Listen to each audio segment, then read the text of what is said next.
একটা দেশের সরকার সেই দেশের বিরুদ্ধে কি যুদ্ধ ঘোষণা করেছে যে হেলিকপ্টার থেকে গুলি করে 6 বছরের শিশু সহ সাধারণ পথচারীকে হত্যা করতে হয়েছে? রায়ের যে তারিখ ঘোষণা হয়েছে আমরা এটাকে ওয়েলকাম করি। এটা জনগণের দাবি ছিল, এটা গণ আকাঙ্ক্ষা ছিল।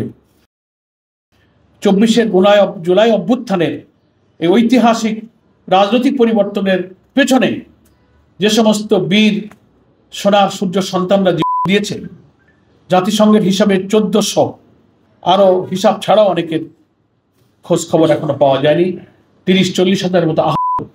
এদেরকে যে কি নিষ্ঠুরভাবে করা হয়েছে, যেগুলো ইতিহাসে খুব বিরল ঘটনা, মানুষ সেসব দৃশ্য দেখতে পারেনি। করা একটা দেশের সরকার সেই দেশের বিরুদ্ধে কি ঘোষণা করেছে যে হেলিকপ্টার থেকে গুলি করে 6 বছরের শিশু সহ সাধারণ পথচারীকে হত্যা করতে হয়েছে?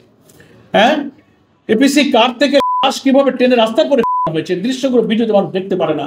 তো জনগণ তো এর বিচার চায়, সে বিচার চাওয়া হয়েছিল এবং আমরা অন্তত সরকারকে বিচার কাজটাকে হাজারো চ্যালেঞ্জের মধ্য দিয়ে ট্রাইব্যুনাল যে এগিয়ে নিয়েছেন, এটার জন্য তো আমরা স্বস্তি বোধ করি, ধন্যবাদ জানাই। এবং তার একটি বিচারের রায় প্রথমবারের মতো তারিখ ঘোষণা হলো। আমরা আশা করি সকল প্রতিবন্ধকতা রক্ষাকে এড়িয়ে আদালত তার রায় ঘোষণা করবেন এবং একে একে পর্যায়ক্রমে সব মামলাগুলোর রায় ঘোষিত হবে।